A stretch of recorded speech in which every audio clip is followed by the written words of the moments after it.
The story opens in the peaceful Galactic Council chambers on Nexus Prime, where Ambassador Kale of the Vorthan Republic stands before the assembled alien delegates. His blue skin shows pale stress marks as he delivers urgent news. The Vorthan. Worlds are under attack by the Ravager Swarm, a mechanical plague that consumes entire planets. Kale explains how the swarm appeared 6 months ago at the edge of Vorthan space. These metal locusts strip worlds bare, leaving nothing but dead rock. They reproduce using consumed matter, growing stronger with each world they devour. The Vorthan fleet, once proud defenders of 3-star systems, has been reduced to desperate. Evacuation ships. The council members shift uncomfortably. The Altarians, tall and graceful, express sympathy but explain their weapons are designed for precision, not the massive firepower needed.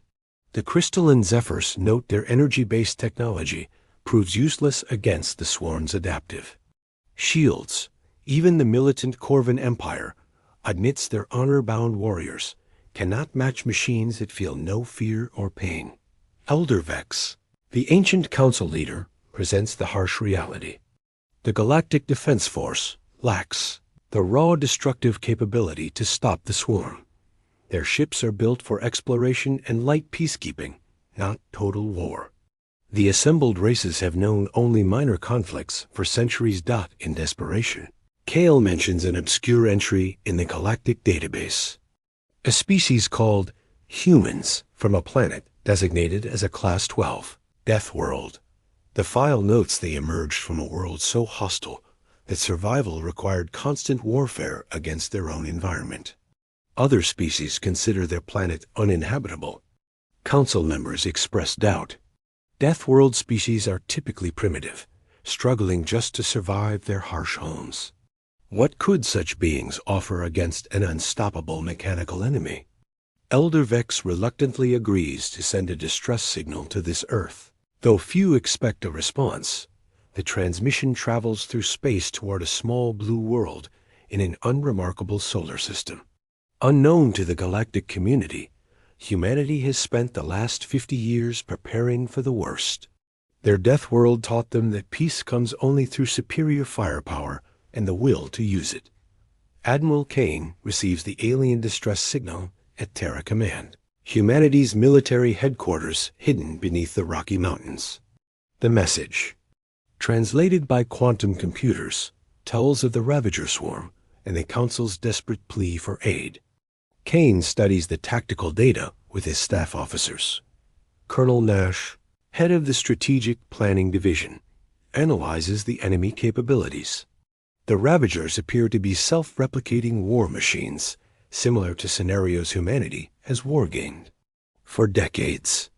Captain Ross from Intelligence notes the aliens' weapons seem designed for precise, minimal damage conflicts rather than total warfare. Kane makes the decision that will change galactic history. Humanity will respond, but not with the limited aid the Council expects. They will deploy the Deep Strike Fleet, humanity's ultimate deterrent force. These ships were built in secret, designed to fight wars of extinction. The fleet assembly begins immediately. The flagship Retribution, a massive dreadnought bristling with weapons, leads a force of 50 warships. Each vessel carries enough firepower to glass a planet.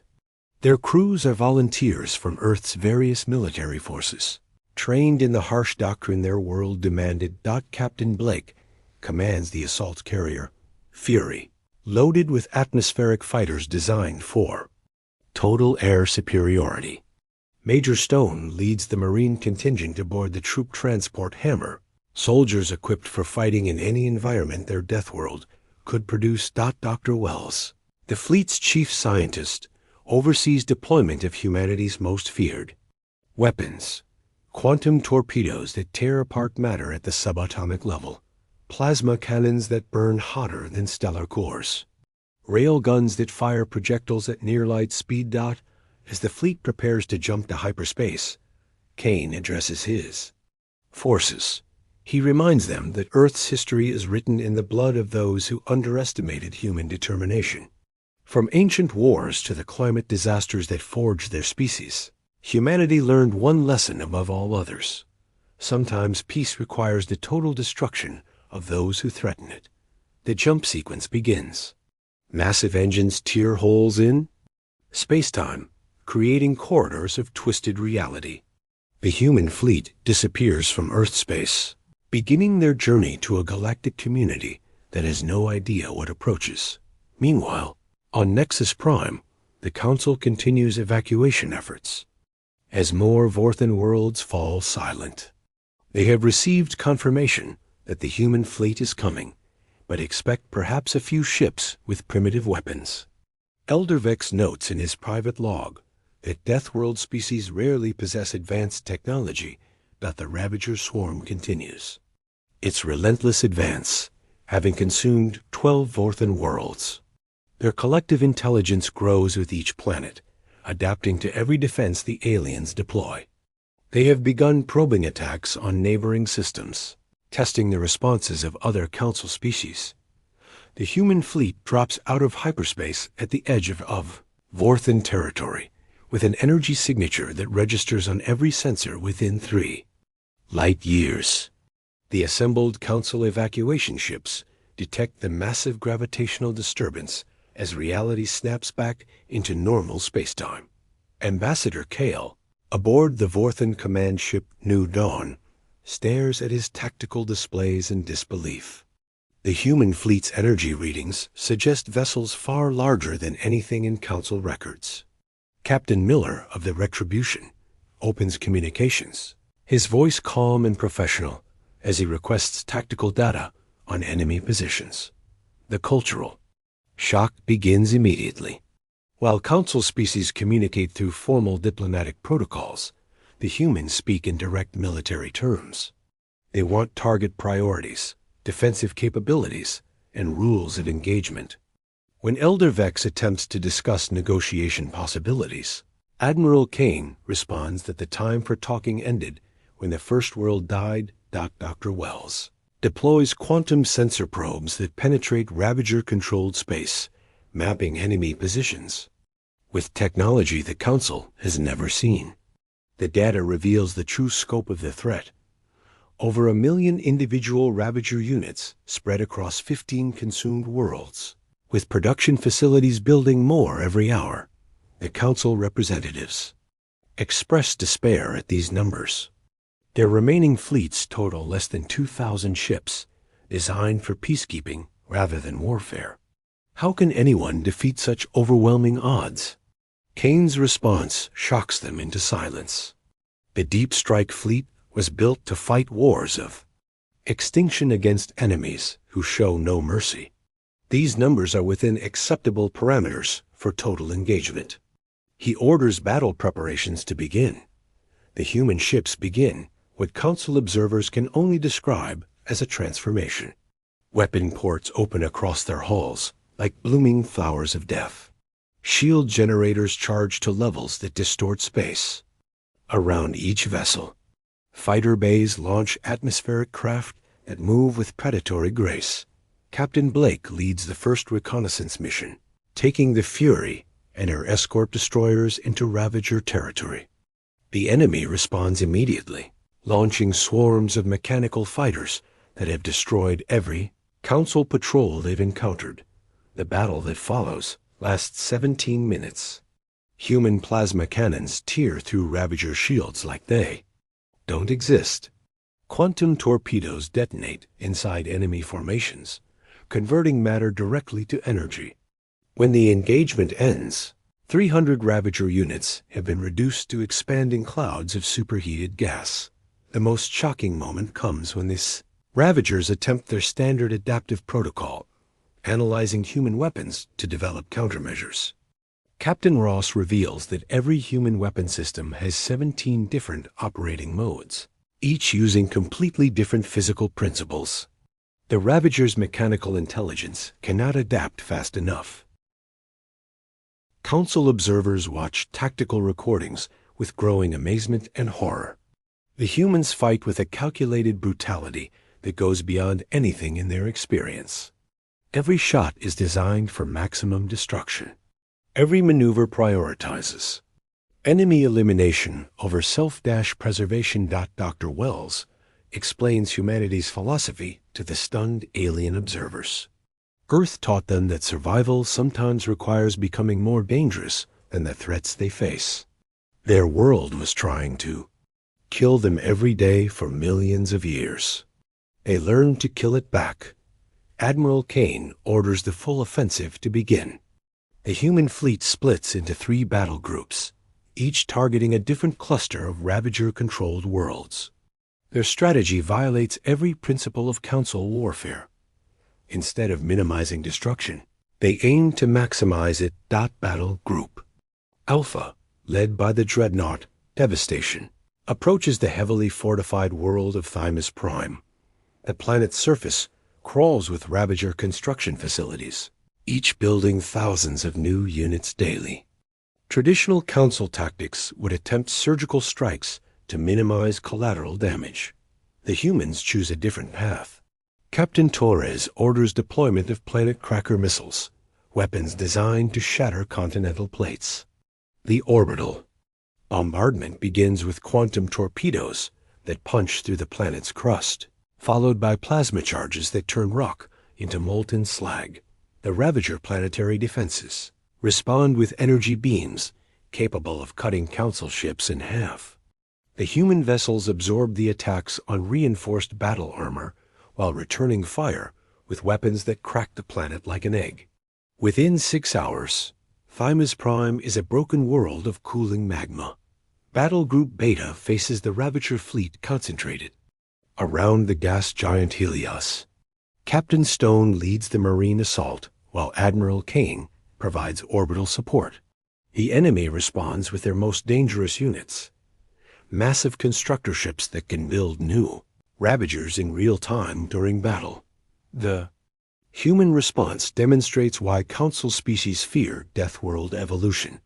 Marine assault craft designed to operate in Earth's hostile environment prove nearly invulnerable to Ravager weapons.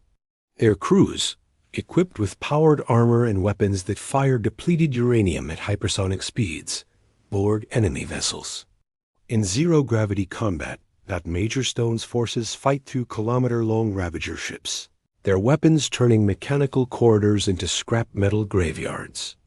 When standard tactics prove insufficient, they deploy atmospheric converters that fill enemy vessels with corrosive gases, lethal to electronic systems. The space battle rages for 12 hours. Human destroyers, moving with the agility of atmospheric fighters, swarm the massive Ravager constructors. Their railguns fire projectiles that punch through enemy armor like tissue paper, while missile salvos overwhelm defensive systems designed for Council energy weapons. Battle Group Gamma encounters the Ravager command cluster, a collection of interconnected ships forming a mechanical mind controlling the entire swarm. Elder Vex, observing from the Council command ship, believes this target requires delicate precision to avoid triggering unknown defensive protocols. Captain Blake proves him wrong with breathtaking efficiency. The assault carrier Fury deploys atmospheric fighters in a pattern no spacefaring species has ever imagined. A planetary-style air superiority, mission conducted in the vacuum of space. The human pilots, trained in Earth's violent skies, treat the three-dimensional battlefield like extended aerial combat. They use asteroid fields for cover, execute atmospheric maneuvers in zero gravity, and coordinate attacks with an instinctive understanding of predator-prey dynamics. The Ravager Command Cluster deploys its ultimate defense, a gravitational weapon that can crush attacking ships into singular points. The Council observers expect the human fighters to retreat or attempt evasive maneuvers. Instead, Captain Blake orders a frontal assault directly into the gravity well. The human fighters, built to operate in Earth's crushing gravity and violent weather, prove capable of functioning even under artificial gravitational stress. They punch through the defensive field and deliver quantum charges directly to the command ships' cores. The explosion that follows can be seen from 3-star systems away. The Ravager command cluster converts itself to pure energy, taking with it the central intelligence coordinating the entire swarm. Across Ravager territory, mechanical units begin shutting down as their controlling signals disappear. The battle ends after 18 hours of continuous combat. Human casualties total 47 killed and 112 wounded. Ravager losses include their entire operational fleet, 15 conquered worlds, and approximately 2.3 million individual units. Council observers struggle to process what they've witnessed. The humans fought a war of extinction with the casual efficiency of a scheduled military exercise. Their weapons turned worlds to slag and fleets to expanding gas clouds. In the aftermath of the battle, the galactic community struggles to understand what humanity represents. The Deep Strike Fleet maintains formation above the shattered remains of Ravager territory, their weapons still powered and ready for additional threats. Ambassador Kale, representing the grateful but terrified Vorthan Republic, attempts formal diplomatic contact with Admiral Kane. The conversation reveals the vast gulf between Council civilization and human thinking. Where the Council sees victory, humans see only successful mission completion. Dr. Wells provides scientific analysis of the Ravager technology to Elder Vex and the assembled Council. His casual discussion of planet-killing weapons and extinction level warfare capabilities sends shockwaves through the galactic community. These humans don't just possess overwhelming firepower. They've systematized the complete destruction of entire civilizations. The cultural revelations prove even more disturbing. Captain Blake explains that the Deep Strike Fleet represents only a fraction of humanity's military capability. Earth maintains dozens of similar fleets, along with weapon systems the Council cannot even comprehend. Their death world didn't just make them tough. It made them the most dangerous species in known space. Elder Vex attempts to understand human psychology through extended conversations with various crew members. Major Stone describes growing up on a world where hurricanes, earthquakes, volcanic eruptions, and ice ages were routine challenges. Captain Torres explains how humanity learned to view total warfare as a survival skill rather than an aberration. The most shocking revelation comes from Admiral Kane himself. Humanity has been monitoring galactic communications for decades, aware of the Council's existence, but choosing to remain hidden. They observed the various species' peaceful nature and concluded that the galaxy was unprepared for real threats. The Ravager swarm represented exactly the kind of existential danger human strategic planning anticipated. While the Council focused on diplomacy and minimal force, Earth prepared for wars of extinction against enemies who couldn't be reasoned with or deterred by conventional means. Captain Ross from Intelligence reveals the scope of human preparation. Secret bases throughout human space contain weapon stockpiles capable of sterilizing entire star systems. Automated defense networks can deploy planet-killer missiles within minutes of detecting threats. Humanity spent 50 years turning their corner of the galaxy into an impregnable fortress. The Council faces a dilemma that will reshape galactic civilization. The humans have proven themselves capable of defeating any threat, but their methods terrify species accustomed to peaceful solutions. They offer protection, but at the cost of accepting that sometimes entire civilizations must die. Elder Vex proposes a formal alliance, offering humanity membership in the Galactic Council with full diplomatic recognition. Admiral Kane's response reveals the fundamental difference in their thinking. Humans don't want to join the Council. They want to protect it from threats the Council cannot imagine. The negotiations result in the Terra Accords, a unique agreement that grants humanity autonomous authority to respond to extinction-level threats. The Council provides intelligence and diplomatic support, while humans maintain ready fleets capable of total warfare. Dr. Wells establishes research stations throughout, Council territory, sharing defensive technologies while quietly studying potential threats. His scientific teams begin upgrading Council weapons, though they carefully avoid providing anything approaching human-level destructive capability. The story concludes with the Deep Strike fleet returning to human space, leaving behind a galaxy that will never again assume it understands the nature of survival. The peaceful species of the Council now know that somewhere in the dark between stars, deathworld predators stand ready to unleash hell on anyone who threatens their civilization. Ambassador Kale records his final report on the human encounter. He notes that the galaxy owes its continued existence to a species that treats extinction-level warfare as routine military procedure.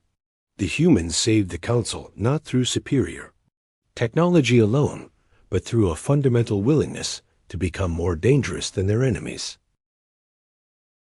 The Ravager swarm becomes a cautionary tale throughout Council space, not because of the destruction it caused, but because of the response it provoked. The galaxy learned that peace exists only because somewhere in the darkness, creatures from a death world maintain eternal vigilance with weapons capable of unmaking stars. Elder Vex's private logs record his final assessment. Humanity represents both the Council's greatest protection and its most sobering reminder. The universe contains threats that require the complete destruction of entire civilizations to stop. The galaxy is fortunate that the species capable of such destruction chooses to aim it outward rather than inward. The deathworlders have arrived, and the galaxy will never be the same.